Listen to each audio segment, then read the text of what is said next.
Bismillah wa salatu wa salam ala Rasulillah. Assalamu alaikum wa rahmatullahi wa barakatuh. Welcome to another episode of the Middle West podcast. I'm your host, Thaqib Musa, and I'm joined by my co-host, Asad Hussein. Assalamu alaikum. And we're joined through phone from Ireland by Ibrahim Halawa. Assalamu alaikum. Alaikum salam. Thank you very much for having me today.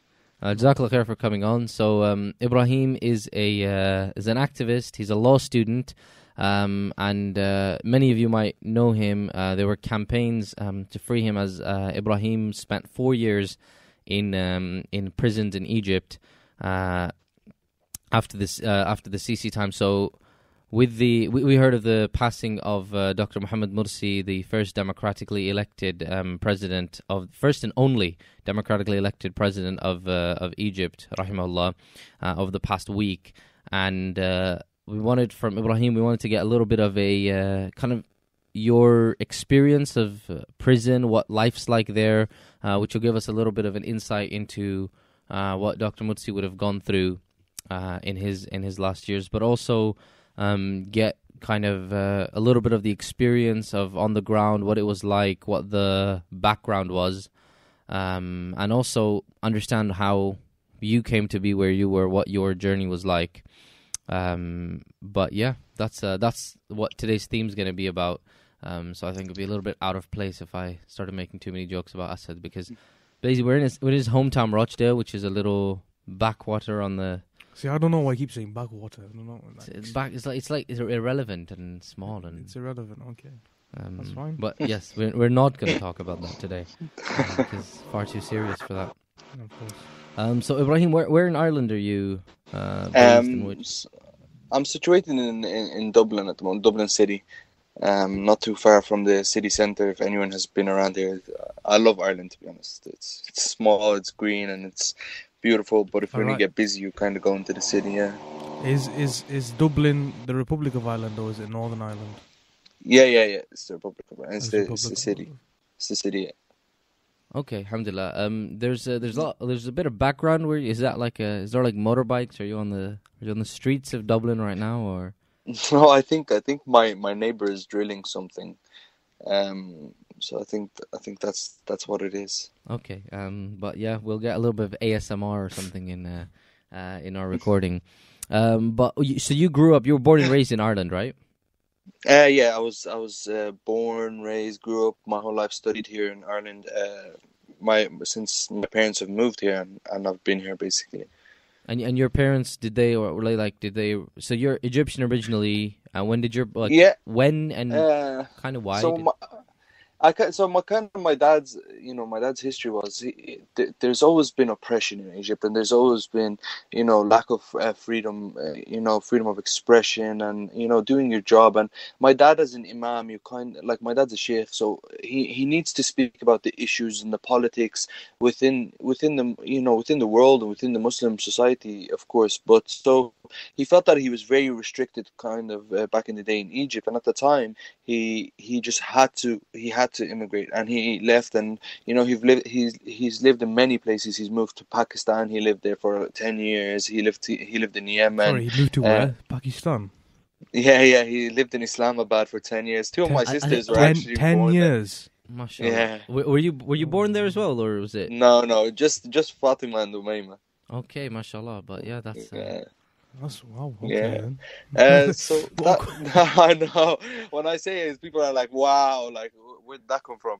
But yeah, so he's been around, and then subhanallah, at the time they said to him, you need to come to Ireland because there's a small Muslim community, and they have no one here as an imam. And it's kind of he was kind of worried at the start with the Europe ideology. He felt that it would be somewhat strange, as the way it's brought back to the Middle East, how Europe is kind of. But he came here, he loved it, and he decided that he was going to stay here kind of for the rest of his life, inshallah. And we've been here, and we've been established in the big mosque in ICCI, of course. And I've went to school. I went to a primary school called Holy Rosary, secondary school called Rockbrook, and in college in UCD, alhamdulillah. Okay, so how does so obviously you've still got assume because of your dad you've got a strong kind of moral attachment to to Egypt. I think that's the right way to say it. Yeah. But the other, like, how does that, like, how did you end up in Egypt? Because it wasn't the 2011 protest that you went to, right? Which toppled Hosni Mubarak originally, the January protest. Yeah, no. So at the time, my dad, of course, at the time of 2011, we'd usually always go back to Egypt because we have extended family. So I was born here, I was raised here, I adapted the kind of like the Irish life, the Irish society within me. Kind of the Irish culture within me. But when my dad, of course, is originated and he was raised and he's born, he's obviously going to raise his kids to love what he loves. So he raised us to love, Egypt, and to love the environment and to love the Islamic culture over there. So of course he also has sisters and cousins and family. So as his sons and daughters, we can't neglect the fact that he has family over there, and these, in the end of the day, are our family as well. So we had to go visit them every single year. But in 2011, in the revolution, we couldn't go there anymore because it wasn't safe. He was in fear that we would die or something, or get shot. At the time, there was a lot of deaths. So we hadn't been there for like 2 or 3 years. And then in the summer of 2013, we decided, okay, halas, I'm going to go there, inshallah. My sisters had been there before me. I had just been finishing my Leaving Cert exams. I don't know, do you call them Leaving Cert in the UK as well or not? Like A-levels, right? A-level equivalent? That's just school before you go to college, yeah. No, high school. High school, yeah. Finishing high school, yeah. You were that young? You were in high school? Yeah, I was 17. I was only 17, yeah. Very young, yeah. Okay. I was just out of exams, and I went to Egypt. It was before the coup. It was before any disturbance has so taken this place is in now, Egypt. From your, like, 2012 is when Morsi was elected. July 2012. Everything's stable now. We have a democratic government.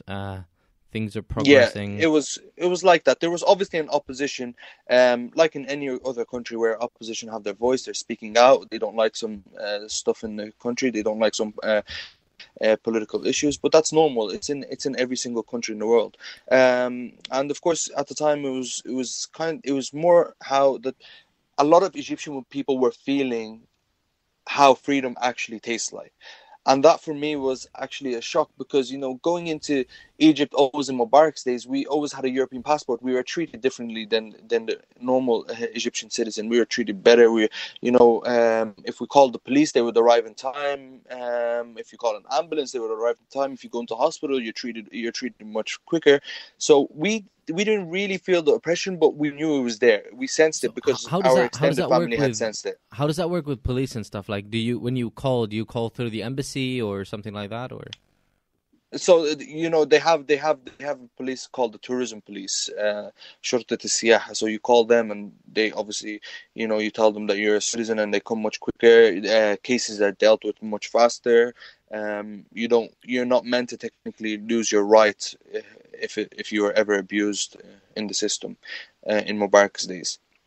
Okay. So Mubarak he built a more stable empire for the non-Egyptians, but for the Egyptians it really was crashing, because I think he was using the people's energy, he was using the people's money to build that empire for the tourists to come to Egypt, and that's where it kind of got difficult for the Egyptian people. That there was everything was more expensive. There was no bread, there was no food.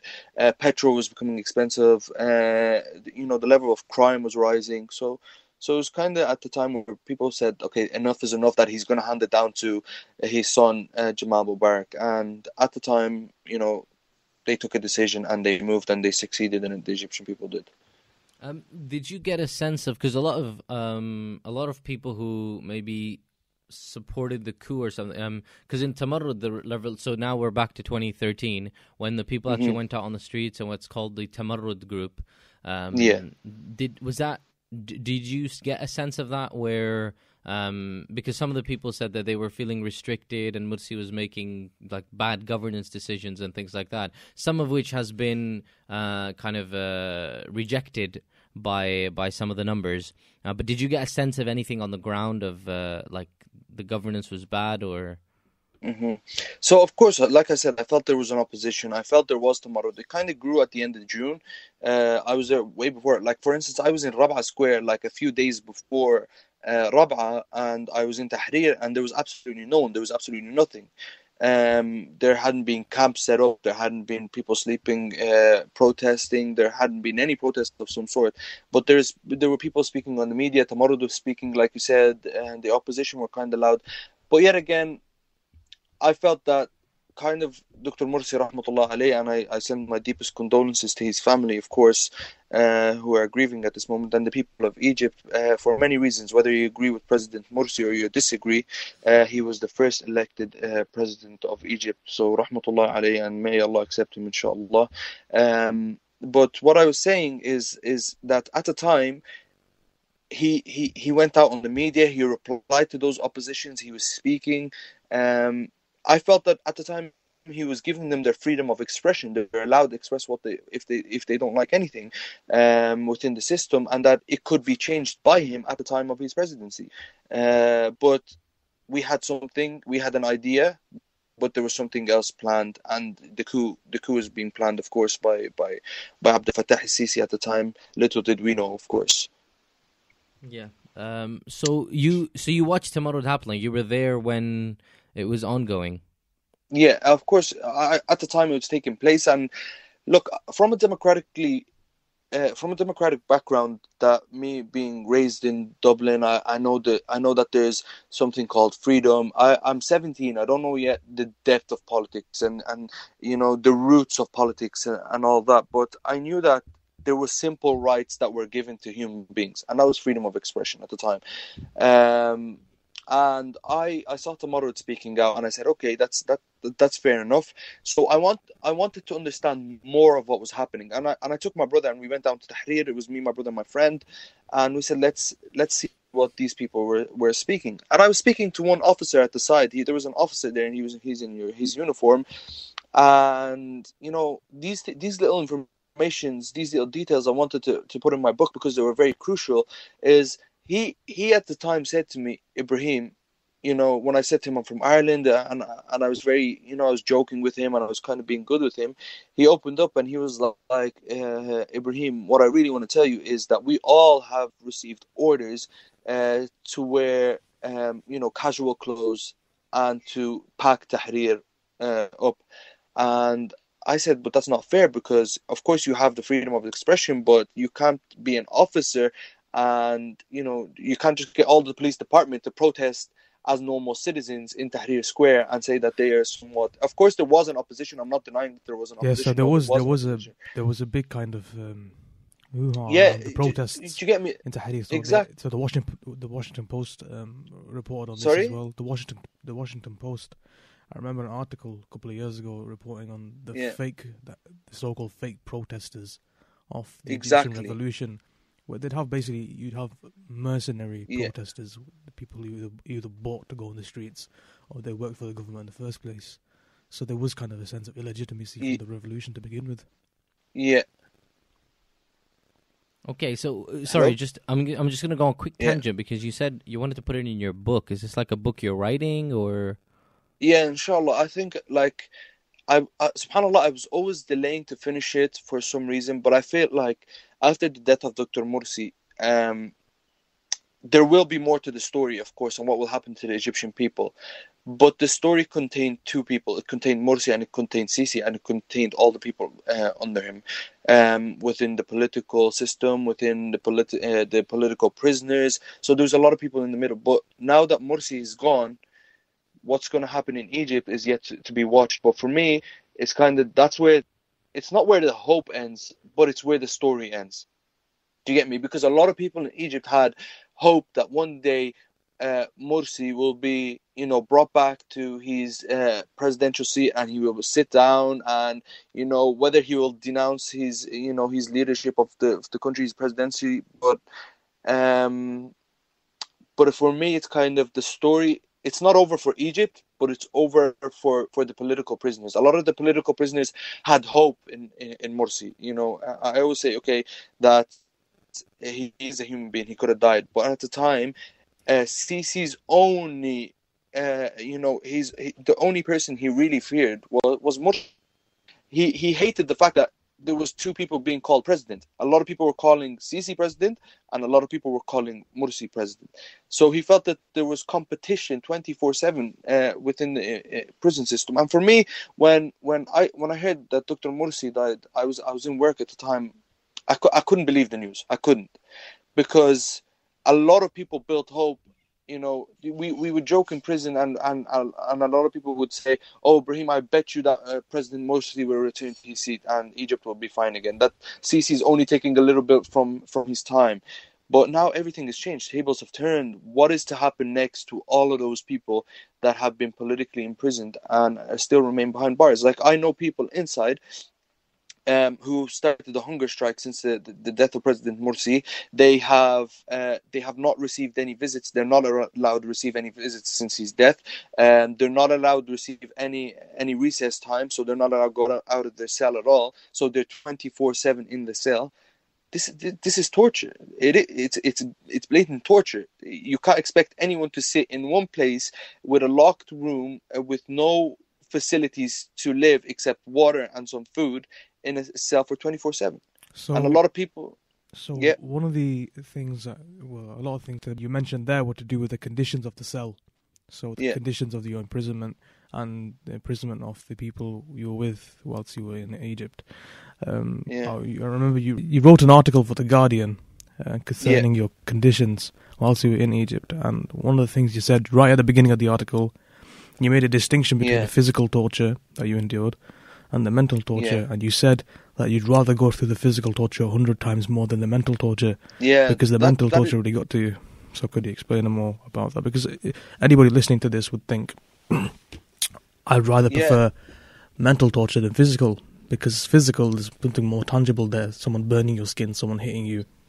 That was exactly, and like bringing up the article of The Guardian, I couldn't stack in all the information of what was happening. Do you get me? Like I couldn't explain all the information of what was happening in one paper. Like 4 years of torture, I couldn't explain it in one paper. Yet again, I felt that I have some sense of responsibility that I have to speak about. I felt that Allah subhanahu wa ta'ala, Allah Azza wa Jal has chosen me from Europe as a 17-year-old who kind of we can say an innocent teenager was brought all the way with the choice of Allah subhanahu wa ta'ala, that He put me within those Egyptian people to witness the oppression that is taking place behind locked doors. And for me, I it was a part of me at the time that I felt like, okay, I have to write about this. I have to explain to the people that I live with what I'm just seeing. As a naive 17-year-old, I have to write about this. I can't just stay quiet. You can't tell me that, because I knew that there will be consequences when I write this article. I knew that they will come into my cell the next day, and it happened. The next day I was studying for exams, and I wanted to continue my education, so I brought in books and I said I'll start studying, and there was exams coming up. The next day they said to me, you have to sign a paper that what you wrote was all a lie and what you wrote was not true, and if you don't do that, I said, if I don't do that, I know what the consequences are. You're going to come to my cell, and I'm willing to take the consequences. So you wrote the article while you were in the cell? Yeah, I wrote the article while I was in the cell. I smuggled it at the time. And of course, when it was published, they came to me and they said, how did you smuggle it? They were very angry. They were very aggressive. They were very abusive. And they came and they said, okay, you need to sign a paper that you didn't write it. This was right upon you. This is not true. Someone's lying on your behalf outside, that the Guardian are liars, whatever. And they always did this every single time a newspaper, a news article, a news story came about me. Egypt would respond in its newspapers, calling the BBC as a terrorist or newspaper. They would call the Guardian. They would call the Independent. I think they have chosen all the Western media and called them under the title that they somewhat collaborate with terrorism and terrorist organizations. Just to give a little bit of context, sorry, Tamarrud was an anti-Morsi kind of little, and we talked about how some of the protests were rigged. The key thing in this was that Morsi didn't order any of the guards to do anything, and so those protests continued to be peaceful. And then suddenly, when the coup happened, So Abdel Fattah Sisi stepped in and he deposed President Morsi and took him into basically arrest based on these protests. So he said, this is what the people are demanding. And that's when the other protest, which is the Rabi'a protests, which I believe you were a part of. So you weren't part of the Tamarud protest, you were just around there. But then you were part of the Rabi'a protest and you got arrested directly from there, right? And no, so I kind of need to make it clear that at the time I wasn't part of anyone. I needed to kind of see. I went down to Tahrir to have a brief idea of what they were saying. Maybe I agreed with them. And I went down to Rab'a to see what they were saying, and maybe I agreed with them also. And I did. I felt that, okay, what they're speaking is common sense, that if someone was brought to power by the choice of people, that he should only be taken off power by the choice of people. The ballot box. It's the simple rules of democracy. Unless, of course, he's offspring killing people 24/7, which President Morsi at the time wasn't doing, and no official government can come out and say that he was killing a lot of people for no reason whatsoever, like Sisi is doing right now. And yet Sisi wasn't, he wasn't overthrown by another military officer, general officer in the military. Because it doesn't happen. They want it for them. The military wants the country to be ruled only by them. And when I used to ask the officers and the military officers, they said, we fought the war. We have the right to rule the country. When war comes into the country, who goes out to the fields and fights? It's us. So who rules the country? It's us. That was their ideology. That's what they believed in. And they were totally convinced by that. It wasn't the fact that they just wanted, to stay in power for the sake of removing Morsi. No, they believed that the country was theirs, and that's why I felt that they started to turn it into a mafia. It was like some organizational threat to the Egyptian people. Yeah, and when I wrote the article.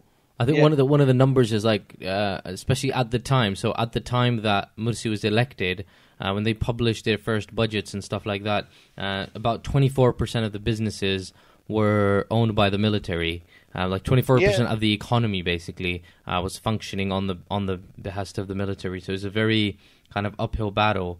And I think so one thing I wanted to go into a little bit, like that just provides a bit of context of your jail time. So you spent 4 years in prison, but on Rabi'a, which is basically when Abdel Fattah Sisi ordered the opening of a fire onto the prisoners, and like 2,000 prisoners plus died there.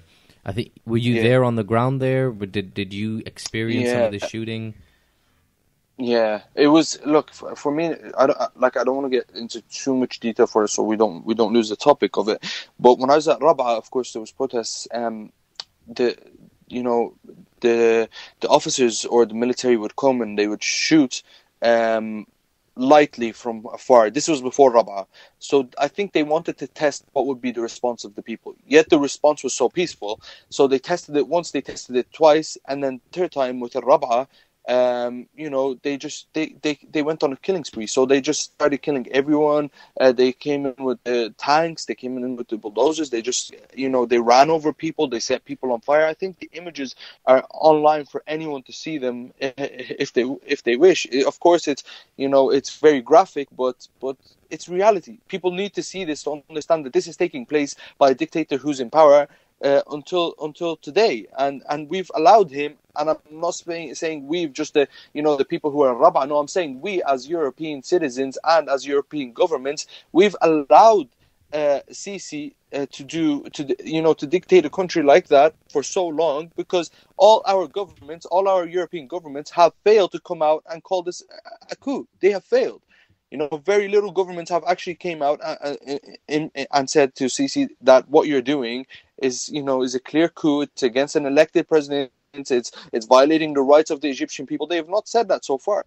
And I've said this when I was in Geneva, and I said this when I was in the European Parliament, when I was at the UN as well. I said it.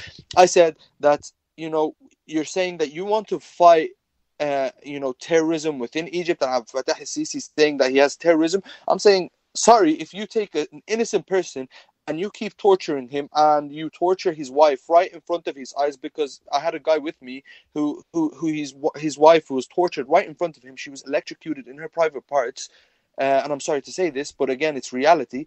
This guy is not obviously going to go outside and say, thank you, Sisi, for teaching me a beautiful lesson. I now respect you as my president. You know, he's obviously going to go outside and he's going to take some action that then at the time Sisi will take, by his media will capture it and they will say, this is what terrorism is and this is the counter-terrorism that we are fighting. So it's a plan. It's a direct plan that he imprisons innocent people. They go out, he tortures them, he tortures their family. They go out, they take action. He films that, and then he goes to the European governments and he says, "Look, I'm fighting terrorism." When in fact he's actually manufacturing them. I've seen people go from innocent to terrorists right in front of my eyes.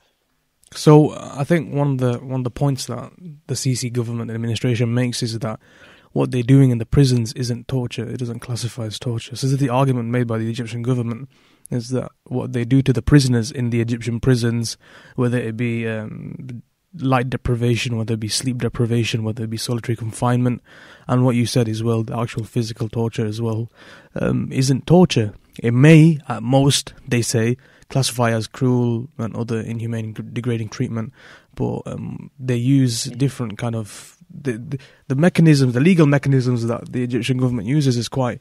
It kind of resembles the post 9/11 war on terror kind of justifications by Bush. A lot of this hawkish kind of conversation, because like Dr. Morsi was in solitary confinement for the whole 6 years he was there, and it just reminds you of like the way these people talk and the people who defend them. So Trump's administration was recently defending what they do to children, like the ICE, the immigration police. They put children in without any blankets or anything. Toothbrushes and stuff without like toothbrush, without basic hygiene, and then they have to sleep on the floor on the tile, and it's really, really cold. And literally, with a straight face, she was saying to the judge, "That's fine. Like that's safe and that's fine. That's safe and sanitary. It's not." And the judge was arguing back, "How can you say it's safe and sanitary if a person can't sleep?" And it sounds like in Egypt the things are much, much worse. Well, the thing to remember is the context of the American immigration program is that I said I can't hear you. I'm sorry. The context of the American immigration program is the fact that they're not prisoners. That's number one. So when America's arguing in courts of law regarding the status of the immigrants, it's not in the status of prisoners.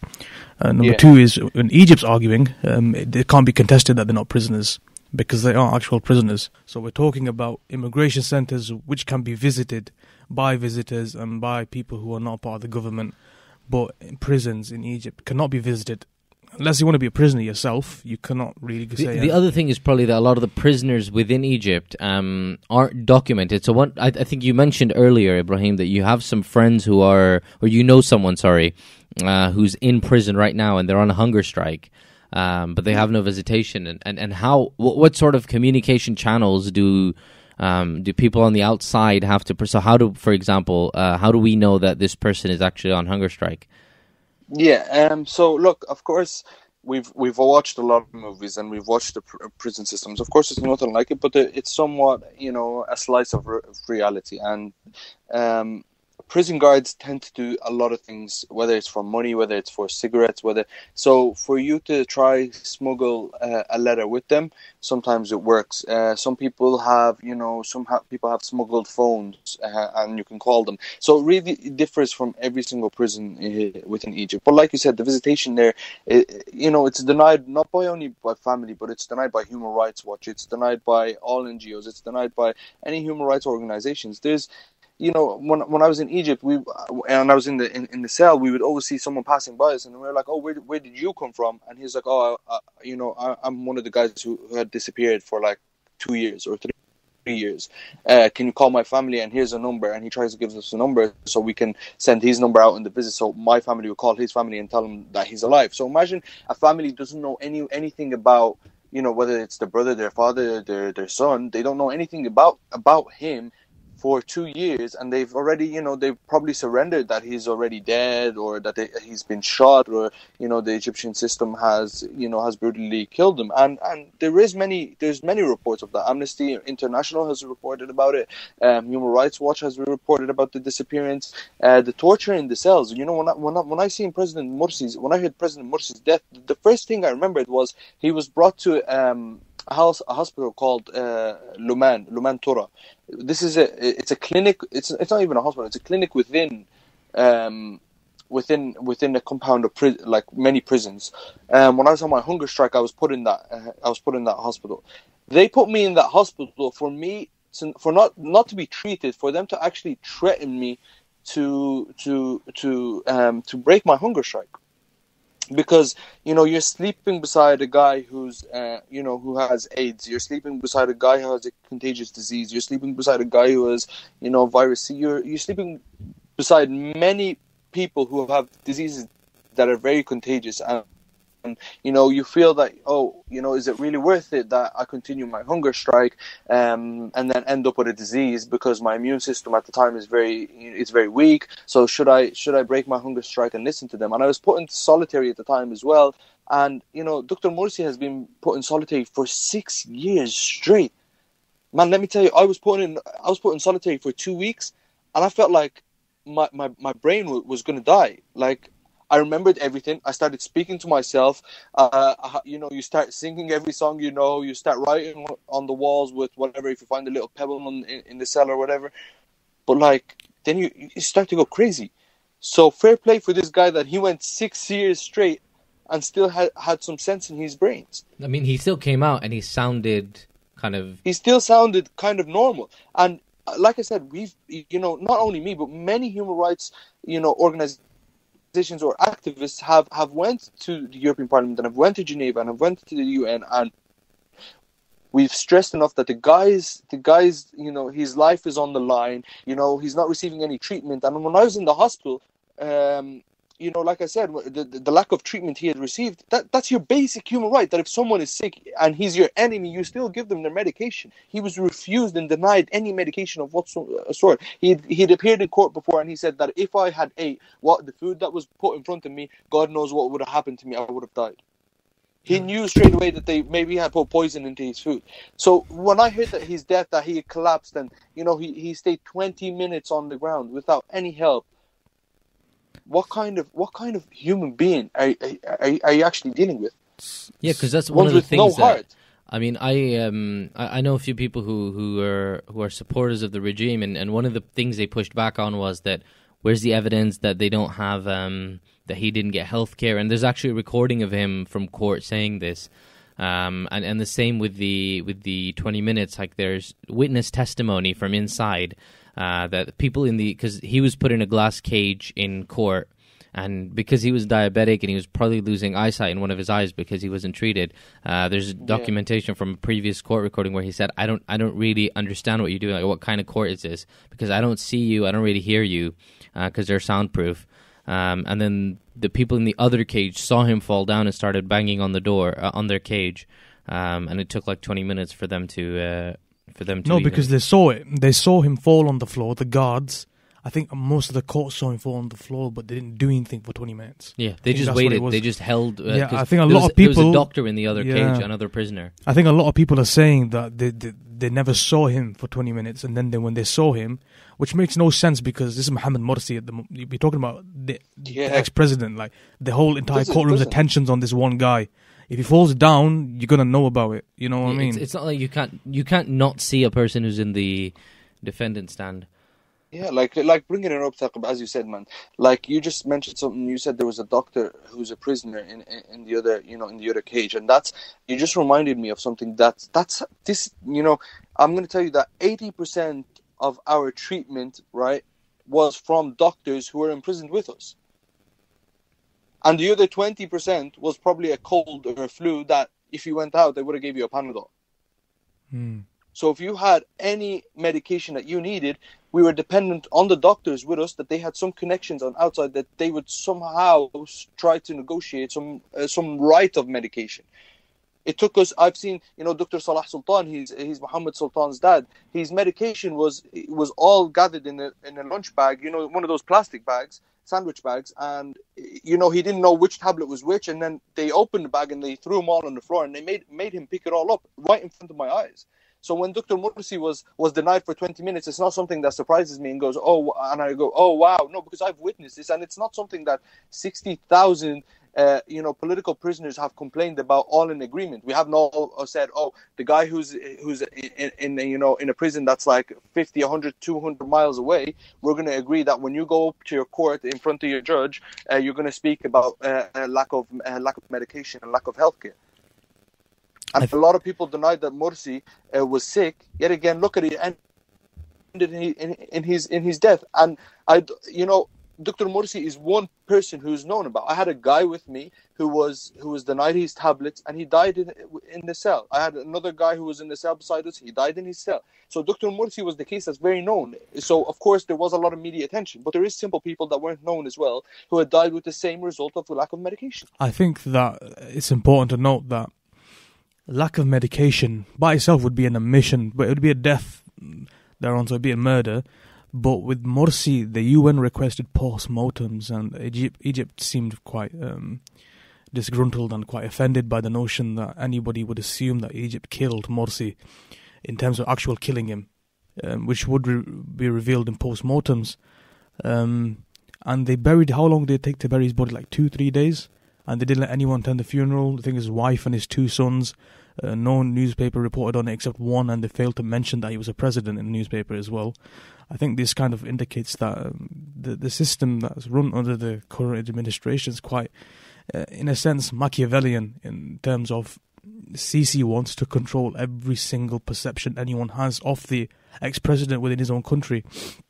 We talk about how Morsi came in and gave people these intellectual freedoms, these kind of rights to think. I think it's kind of going backwards now, if you'd argue that when Sisi comes in, he kind of distorts the image of certain things in favour of what he wants people to believe. One example being the death of Muhammad Morsi. There are some videos online of news channels reporting on the death of Morsi, and the way they report on it, it's alarming to think that an ex-president's death would bring that much attention to the media. Somebody mentions in like a 2-second bulletin, oh, by the way, Muhammad Morsi's died. Next up, the African Cup of Nations. We are hosting the African Cup of Nations. Fantastic. 5 minutes on African Cup of Nations. Which again, so again, this becomes a bit conspiratorial, which is it's a very convenient time because Egypt is in the limelight for that, and that's what they're covering. And they did this huge, extravagant ceremony, like a day or two after Dr. Morsi died. I think Sisi hasn't commented on his death as well. I don't think the administration as a whole has commented quite comprehensively on his death, even though there have been calls by the United Nations for the government to respond in any way it can. If someone dies in a person's government, if someone dies in a British prison that had nothing to do with politics, that wasn't a politician, and there was calls that he died because of maltreatment, the government would need to respond within a day, maximum. We're talking about Egypt here, where the government people are implying that the government has a hand in the murder of an ex-president, the first democratically elected president of the country, who died in a courtroom, who was on the floor for 20 minutes, and the government's not said a word about it. I think that's quite alarming, to be honest. When Machiavelli talks about in his book, he writes the book The Prince. I think the 15th century was Machiavelli. He writes in the book The Prince so Machiavelli, he writes a book called The Prince, and in the book he talks about how the main kind of context of the book, the prince himself would maintain power, how he would run government, and how he would sustain his power in government, how he would make sure that he would never lose power. And if you cross-reference a lot of the points made in this manual, The Prince, to Sisi's rule, it comes as no surprise that Sisi is himself, he is the prince. He is the person who he keeps power by any means necessary. In the book, it talks about massacring populations to keep power. It talks about killing political opponents to keep power. It talks about distorting media, distorting perceptions to keep power. And this is all it's all relevant to this case right now, because in 2013, when Morsi was when he was ousted, most Western newspapers and media organizations didn't really pick a side as much as they are doing today. So we have publications like the New York Times, the Guardian, the Independent, even BBC News, which is seen as slightly biased. BBC News is calling President Morsi. BBC News is reporting on the fact that he may have died because of maltreatment in prisons. So I think it's important that we don't forget about this, even though the government of Egypt's already forgotten about it, and they're hoping we move on and think about the Africa Cup of Nations, or they're hoping we move on and think about something else. News gets lost really quickly now. So I think it's really important that people who actually care about the legacy of Mohamed Morsi keep it up and keep up the fact that we need to try to find answers in regards to his death. I think I had a couple more questions as we get to wrapping up. The first one was about I've remembered speaking to you about this a long time ago about some of the things you mentioned. I think maybe it was an article or a talk that you were doing where you mentioned that some of the most inspirational people you met were in that prison, and you were and some of them are still in because I think you got out because the Irish government kind of intervened on your behalf and pushed the Egyptian government to let you out. Am I correct? Yeah, that's true, Thaqib. And look, like I say, I miss my brothers. I miss my friends that I've left behind. I miss people who I've slept beside, 24/7. And we've really built a strong bond and a strong connection of love and a strong relationship together.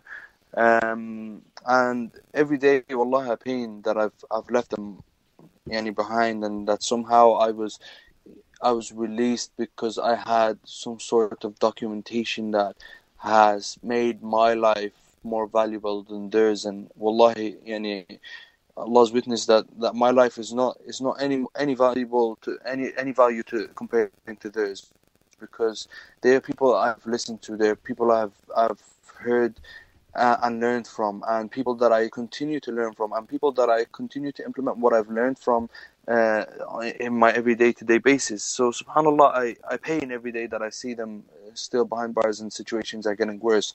And as I said, I fear of what happens after President Morsi's death, because Sisi now has no, he has no competition. He can feel free to do more than what he does. A lot of us were kind of speaking that Morsi needs to return, Morsi.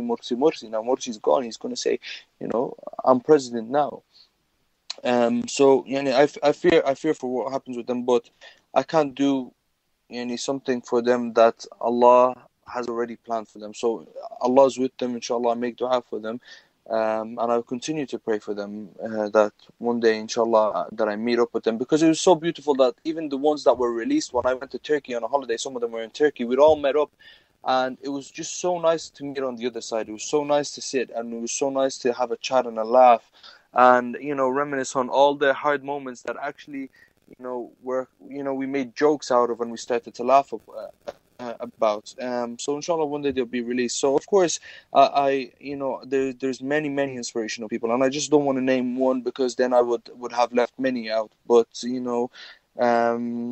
there's also people who went in as kids with me, but yet again I speak about them, I write about them, because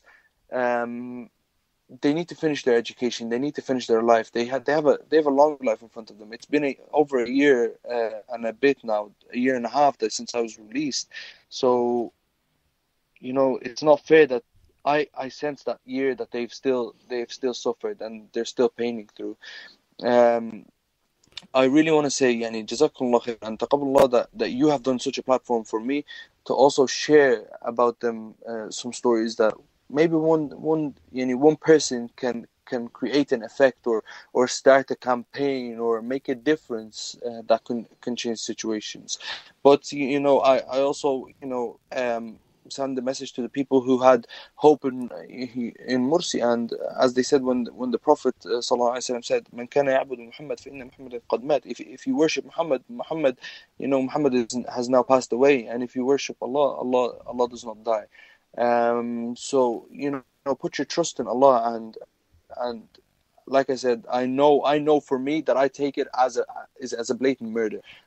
Whether they've put something in their food for him, whether they gave him an injection, and like I said, it reminded me when I was in the hospital of the situation. Like I just recalled the story now that I spoke about. When I was in hospital, the same exact hospital that Dr. Morsi was brought in to be treated. This is meant to be, where the doctors are. One of the prisoners was dying, and he needed his injection. And then he was dying and he was suffering and he passed away, and then the doctor gave him his injection, and then he was laughing with his colleague on the side. So this is not it's not only this story, but I have many stories that that I've witnessed in that. A lot of people were dying right in front of my eyes in that place. So it wasn't a surprise for me that Dr. Morsi had passed away, but a lot of people are being murdered in the same way, and it won't finish. So seeing this with your own eyes, for 4 years you were imprisoned, and then getting released, and then coming back to Ireland, which is a Western country, coming back to the life that you were brought up in. Did you have to readjust in any way? Because you saw people die in front of your eyes. You saw you were tortured yourself, quite badly as well. Reading the article, how was it? How was it readjusted? Because it's not easy. It wouldn't be easy. Seeing as though what you went through, so it's definitely very hard. I said, it's very, very difficult. It's for me, subhanAllah, I always had hope that one day, until of course that I surrendered to the fact that I'm going to be here for the rest of my life. But deep down, I always knew that I was always daydreaming of kind of Ireland, my home, the weather, the beautiful relationships I had there, my friends. So even though I had kind of lost hope, if that makes sense, but I had it still stored within me. I always daydreamed about it. I always that image or the memories always kept me going. That maybe one day I'll be allowed to go back. Even though I had surrendered, that I'd be here for 25 years. I was 4 years. I was still a defendant for 4 years. So imagine if I was a defendant for 4 years, how long they're going to keep me for when I was sentenced.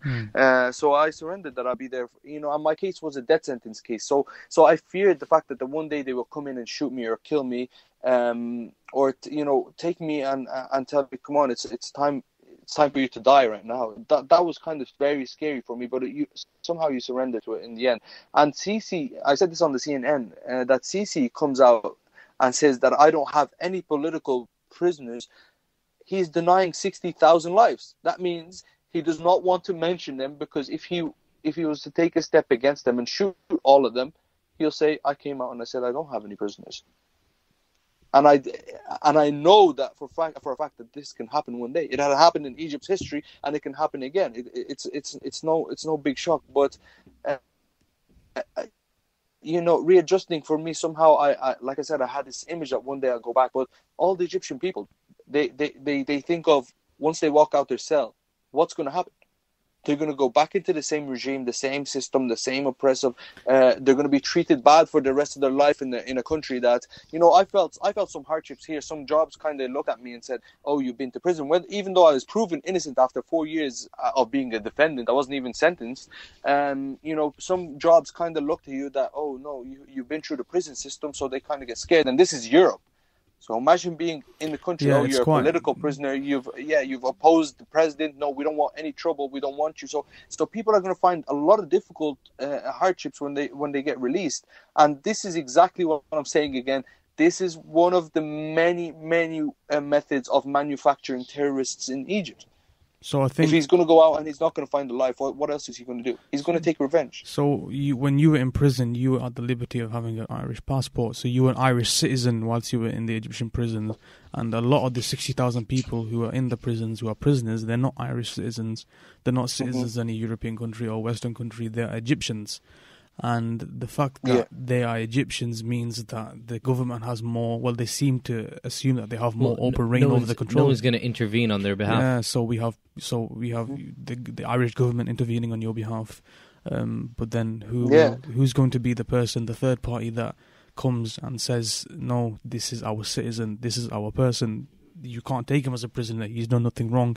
For these people that you say that you met in these prisons, the Egyptians, that have really no hope. So you said you surrendered yourself to the fact that you'd be in prison for the rest of your life, which I'd assume a lot of these Egyptians have as well. Bearing in mind, if they were to be released, I think a lot of them would see the regime that they'd live under as a prison as well. I think that opens up to another, and I think that's my final question is, how do you respond to people who, especially in the UK, they say that, or not just UK, in the West, they're saying that we have our own community, our own problems.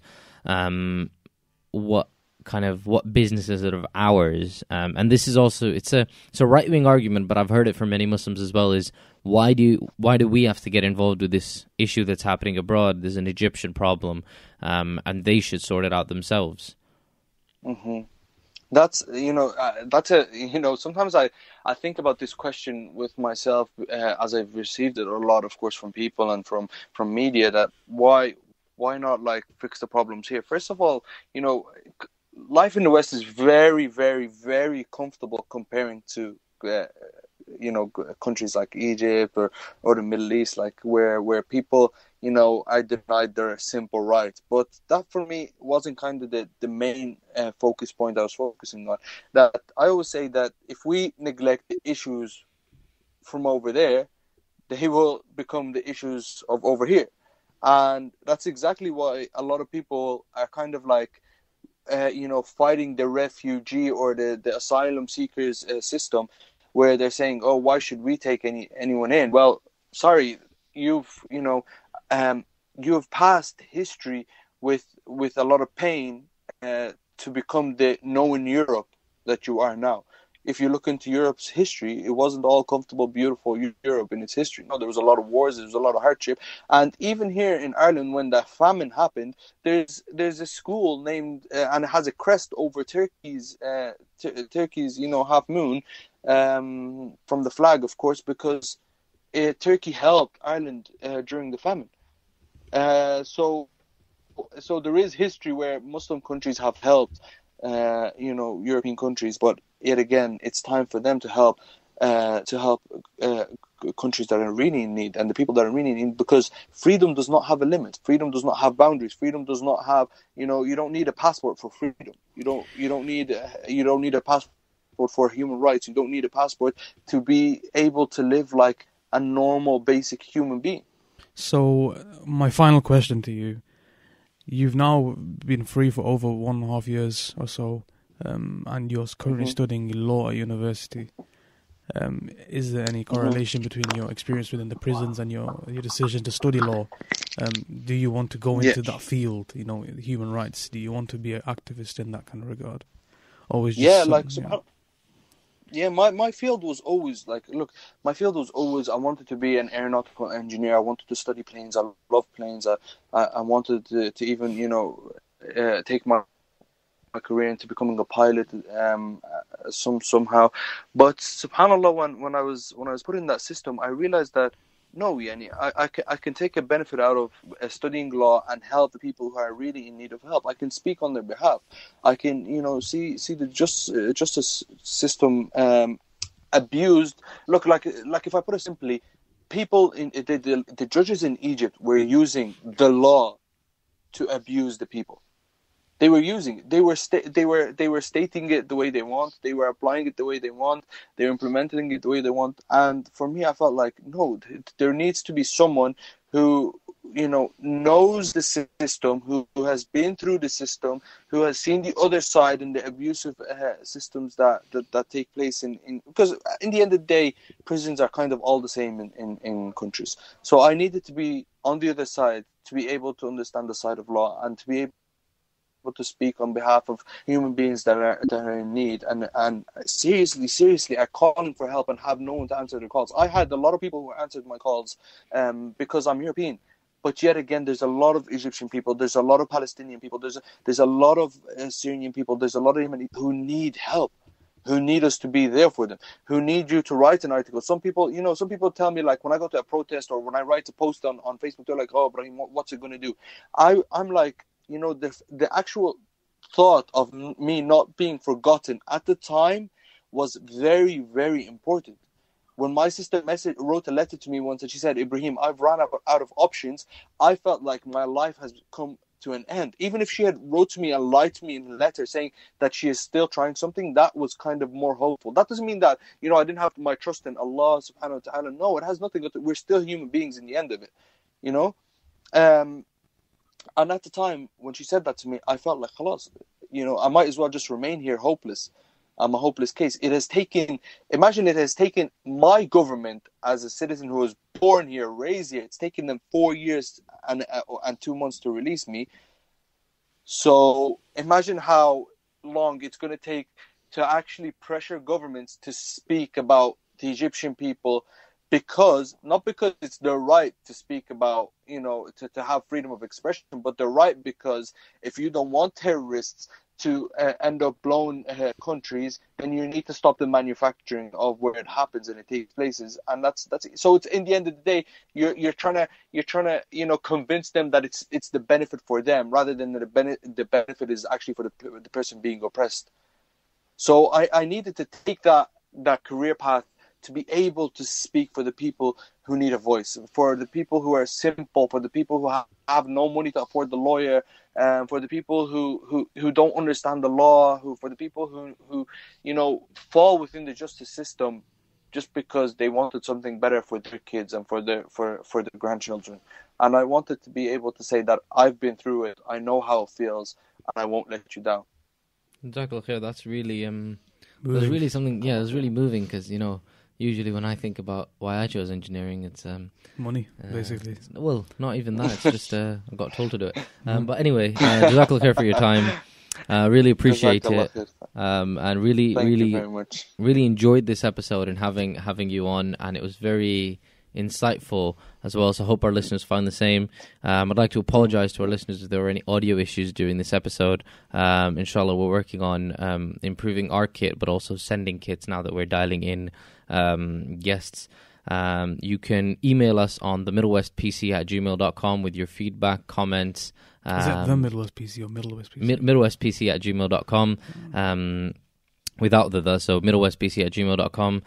You can like us on Facebook, follow us on Twitter @the Middle West PC, and you can listen to the podcast on YouTube, Spotify, Pocket Casts, Apple Podcasts. It's not iTunes anymore. iTunes has now been discontinued. Yeah, it's a different thing altogether. Yeah, it's just called Apple Podcast. We look forward to hearing from you guys. Jazakumullah khair. See you with another episode. Assalamu alaikum wa rahmatullahi wa barakatuh.